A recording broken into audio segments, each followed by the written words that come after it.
start with Charlie. Hey, Trez, I guess first things first, how you feeling after the game?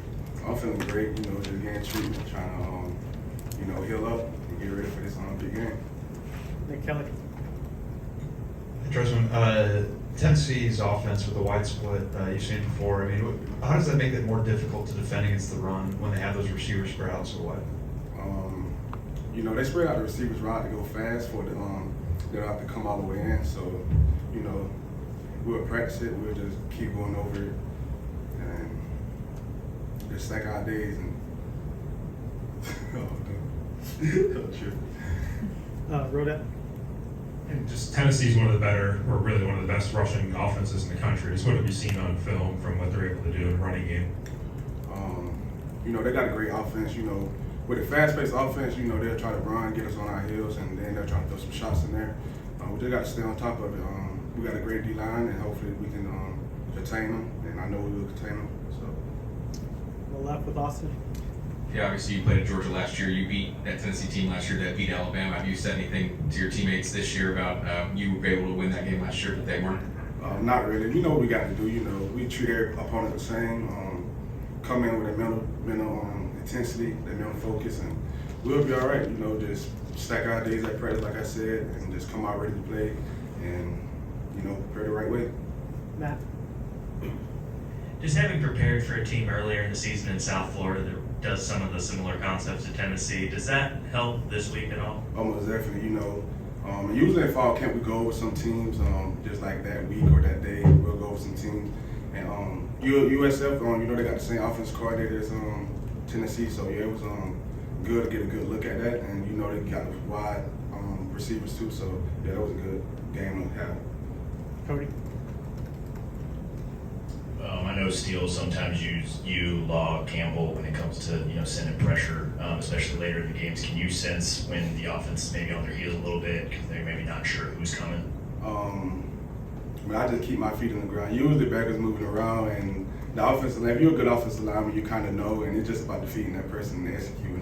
That's about the game of football. If we execute, everything's gonna be just right. Tony. How much of an extra emphasis is there on making tackles and being sound in your tackling?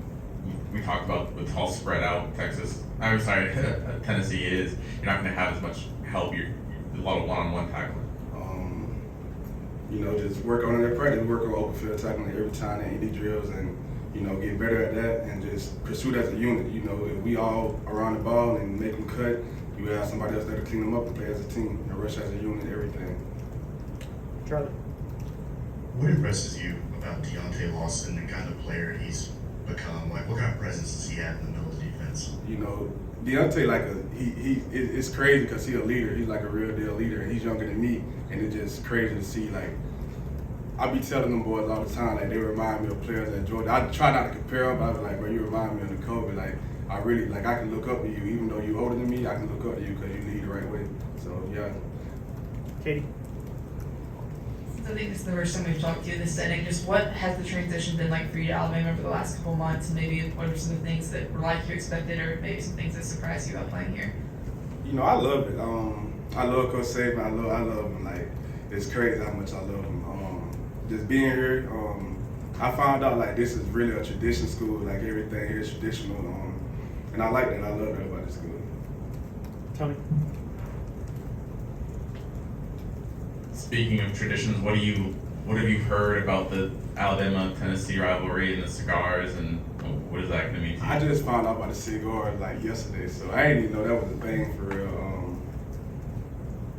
I'm just ready to play. I'm not really worried about the outside noise. Worried about this team getting better and getting ready to play that game. The cigars and all that's going to be great, but we got to win this game. That's what we focus on right now. Anything else? Last one, Mike. You mentioned Nakobe. Just what were some of those guys saying when you went from Georgia to Alabama? Are they talking to you at all? Or are they supporting you? Or what was it like? Nah, it's family. Once I play with them guys, they already know it's family. I still communicate with them guys to this day, and I'm going to communicate with the guys that's here when I leave here. So, it's a family thing. We all connected. It's all love. Awesome. Thanks, Trez. I appreciate y'all.